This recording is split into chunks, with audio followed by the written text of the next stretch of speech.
이 시간에 오늘 우리에게 주신 하나님의 말씀 함께 나누겠습니다. 오늘 함께 나눌 하나님의 말씀은 사도행전 7장 54절에서 60절의 말씀입니다. 우리 함께 읽겠습니다.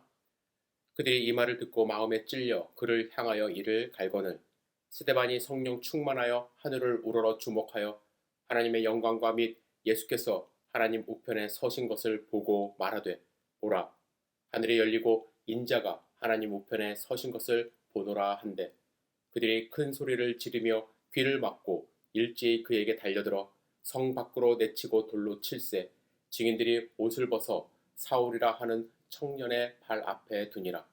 그들이 돌로 스데반을 치니 스데반이 부르짖어 이르되 주 예수여 내 영혼을 받으시옵소서 하고 무릎을 꿇고 크게 불러 이르되 주여 이 죄를 그들에게 돌리지 마옵소서 이 말을 하고 자니라.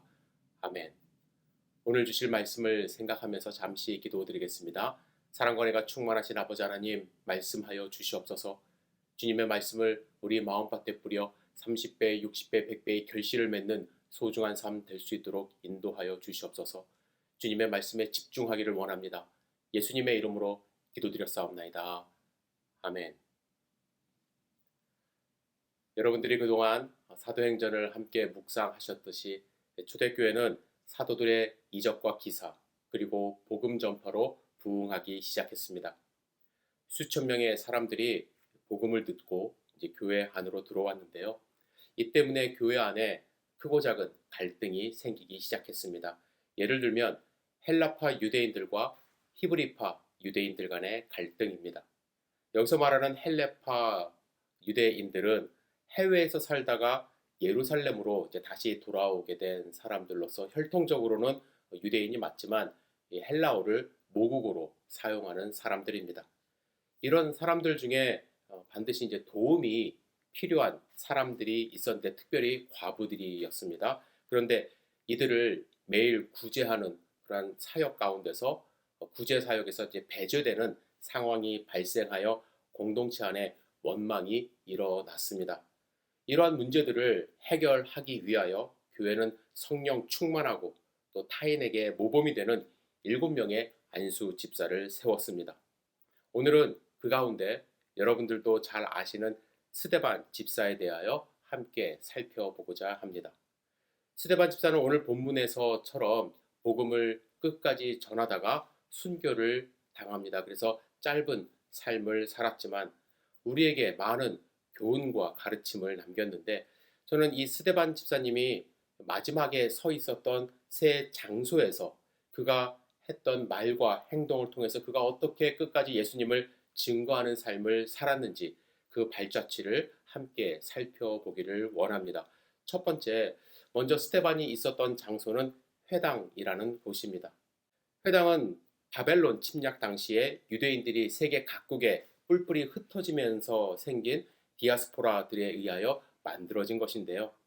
디아스포라들은 나라를 떠나서 살게 되었지만 그들의 정체성을 잃지 않기 위하여 회당을 만들어 그 중심으로 이제 삶을 살았습니다.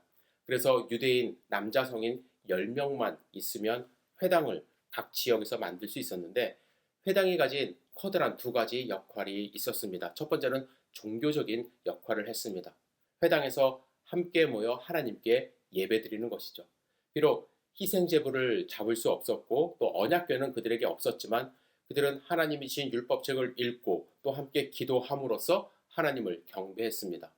뿐만 아니라 그곳에서 그들은 자손들에게 율법을 가르치고 또 서기관들은 그곳에서 율법을 옮겨 적기도 했다고 합니다. 회당은 이스라엘 땅에서 본토에서 시작된 종교적 형태가 아니라 이스라엘 땅 밖에서 시작되어 다시 이스라엘 예루살렘 안으로 들어온 형태입니다. 여러분들이 아시는 것처럼 유대인들, 특별히 이제 세계에서 흩어져 살고 있었던 디아스포라들이 갖고 있었던 꿈이 있었습니다. 그것은 무엇이냐면 하나님이 허락하신 홀리랜드, 성지에서 죽는 것입니다.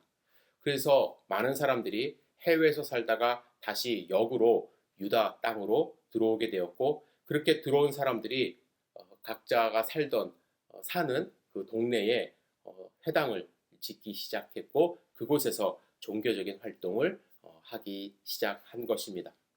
두 번째, 회당이 갖고 있었던 역할은 단순히 종교적인 역할만 한 것이 아니라 정치적인 역할도 했습니다. 이곳을 통해서 그들은 자신의 이익을 창출하기도 했고 자신들의 정치적인 목소리를 높이는 그러한 장소가 되었습니다. 여러분들 미국에도 조금 큰 도시에는 유대인 회당이 존재합니다. 이 회당이 클수록 그 지역에 미치는 정치적인 영향력이 대단합니다.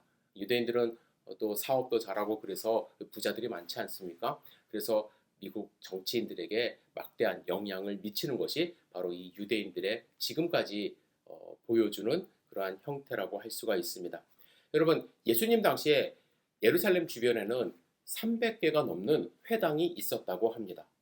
그래서 이 회당을 중심으로 국민의 여론이 형성이 되었고 또 회당을 중심으로 사람들이 움직이던 그런 시기라고 해도 과언이 아닐 정도로 회당이 많이 있었습니다.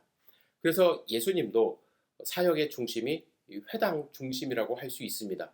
그곳에 들어가셔서 사람들을 가르치셨고 또 그곳에서 병자를 고치시기도 하셨고 서기관, 율법사, 바리새인들과 논쟁을 하던 곳이 바로 이 회당이었습니다.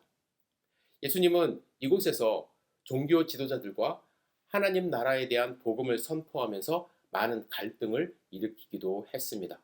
누가복음 5장 28절에 보면 회당에 있는 자들이 예수님의 말씀을 듣고 다 분이 가득했다라는 말씀이 있습니다.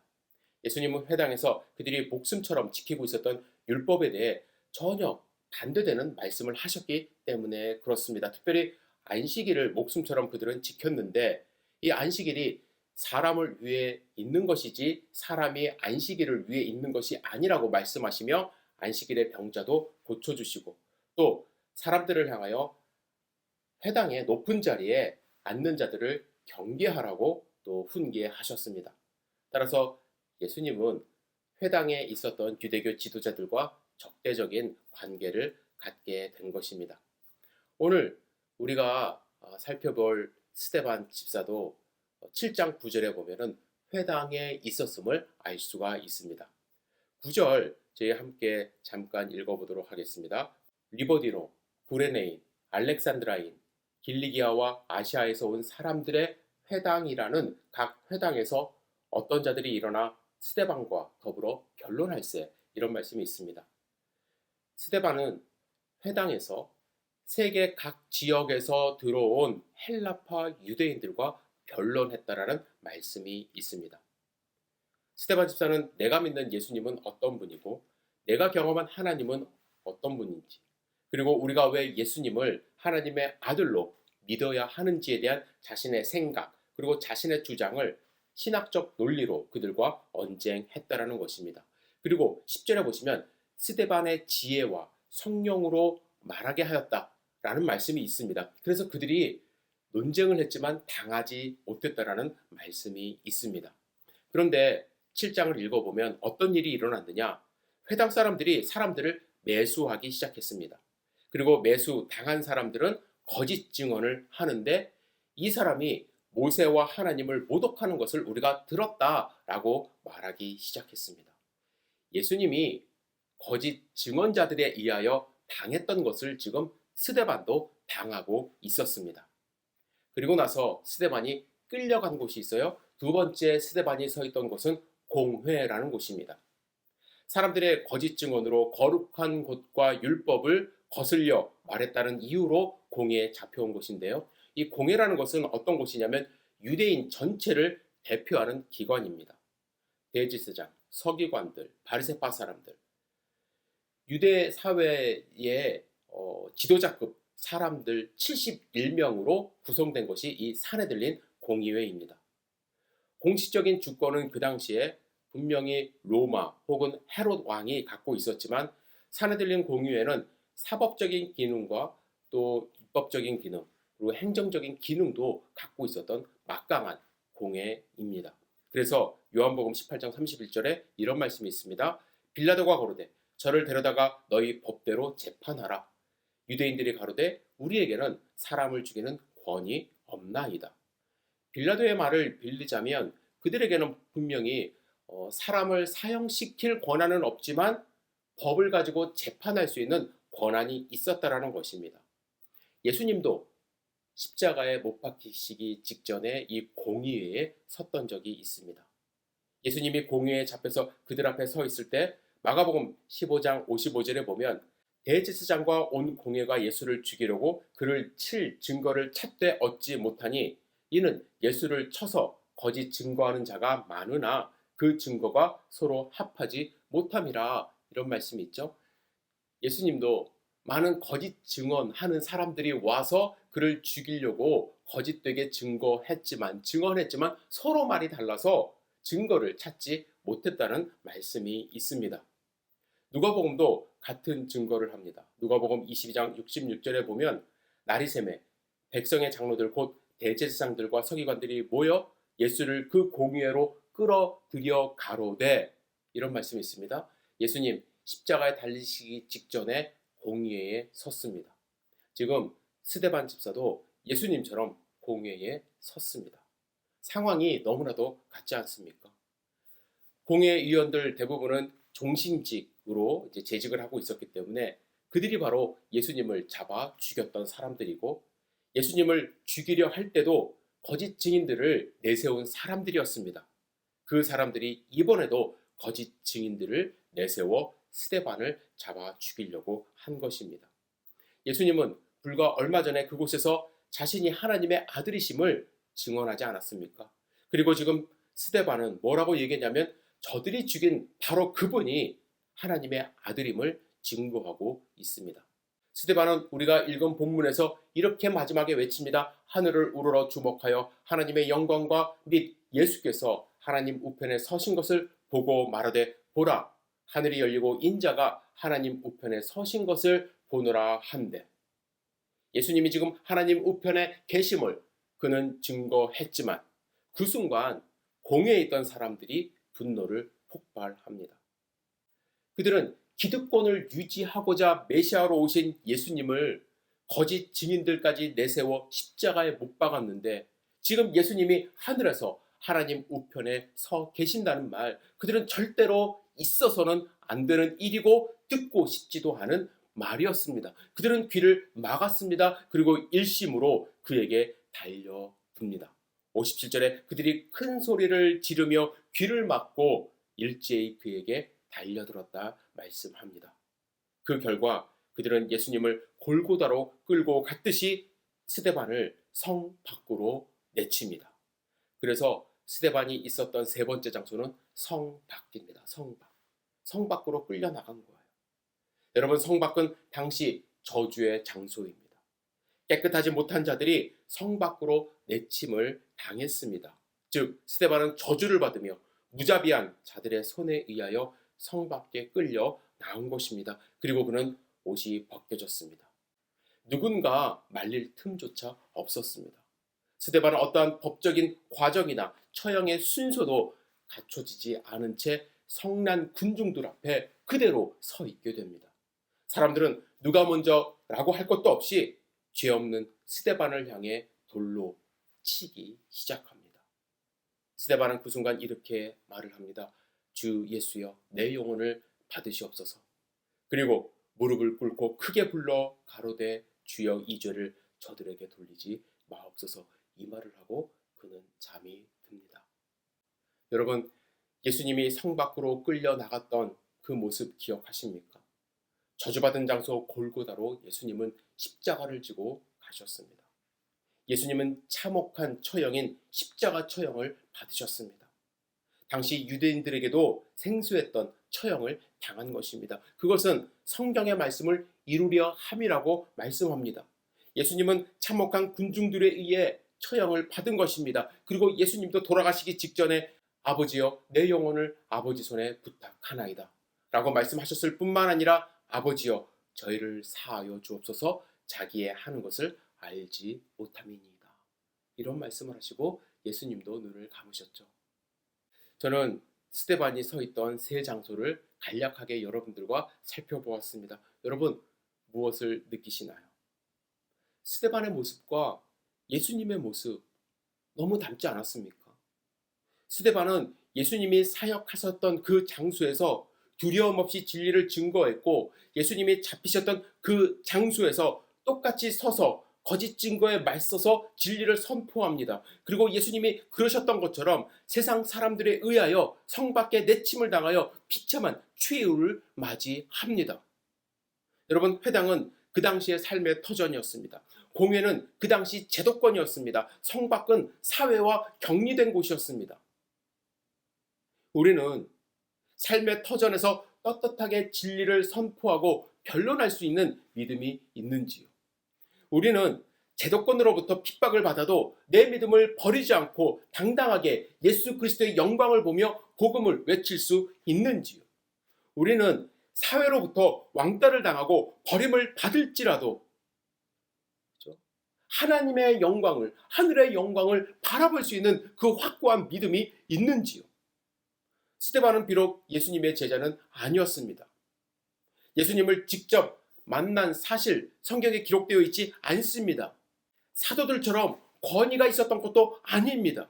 그러나 스데반은 그 자신을 온전하게 주님께 헌신한 사람이었고 그 신앙생활을 통해 예수님 품으로 한 걸음씩 다가갔던 사람들입니다.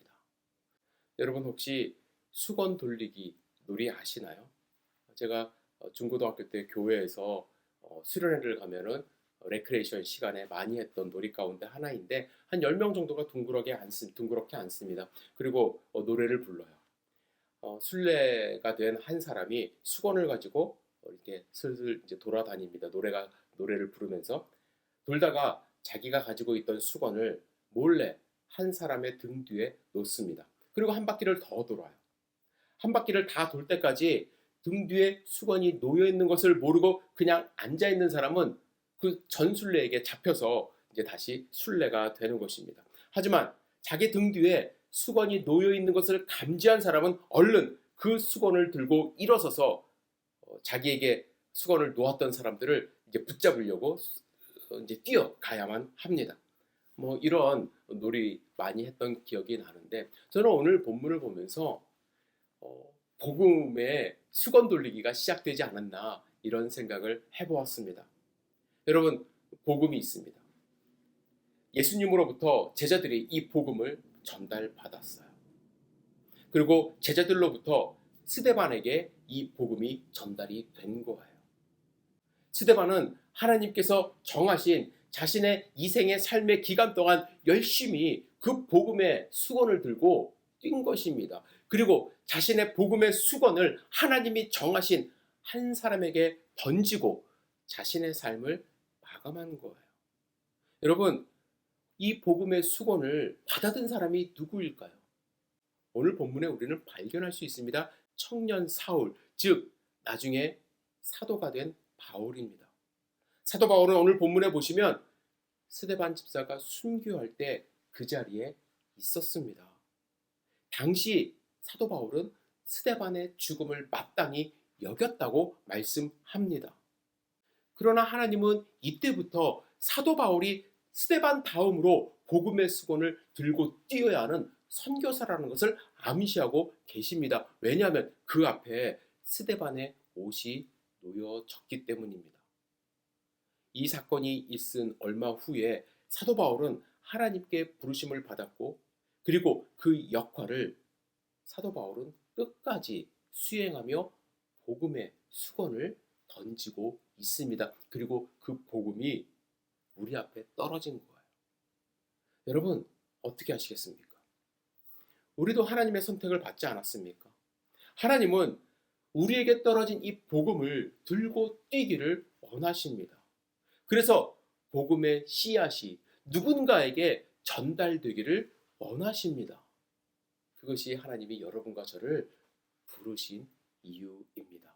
그리고 우리가 하나님의 말씀을 듣고 하나님의 말씀을 묵상하며 살아가는 이유가 되는 것이죠. 여러분, 일주일 동안 스데반 집사님의 삶, 특별히 마지막에 새 장소에 있었던 그 삶을 다시 한번 묵상해 보기를 부탁을 드립니다. 내가 회당에 있을 때 나는 어떠한 말을 하고 있는가? 내가 공회에 섰을 때 어떠한 말을 할 것인가? 내가 세상 사람들의 손가락질을 받을 때 나는 과연 무엇을 바라보며 나는 삶을 살아갈 것인가? 여러분, 예수님이 그랬던 것처럼 스데반 집사도 그랬습니다. 그렇다면 우리도 스데반 집사처럼, 그리고 예수님처럼 끝까지 복음을 들고 뛰는, 하나님이 주신 사명을 잘 감당하는, 여러분들의 직장에서, 가정에서, 사회에서 하나님이 주신 빛과 소금의 역할을 잘 감당하는 하나님의 백성으로 일주일 승리하는 삶 사시기를 주님의 이름으로 축복합니다. 기도하겠습니다. 전능하신 주님, 오늘 마지막 순간에 보여준 스데반 집사님의 모습을 우리가 함께 살펴보았습니다. 주님, 우리의 삶이 예수님을 닮는 삶, 스데반 집사를 닮는 삶이 될 수 있도록 인도하여 주시옵소서. 우리의 믿음을 꺾지 않도록 인도하여 주시고, 어느 장소에서든 우리가 복음을 들고 나아가며 주님을 찬양하고 예수님을 바라보는 삶을 살 수 있도록 인도하여 주시옵소서. 예수님의 이름으로 기도드렸사옵나이다. 아멘.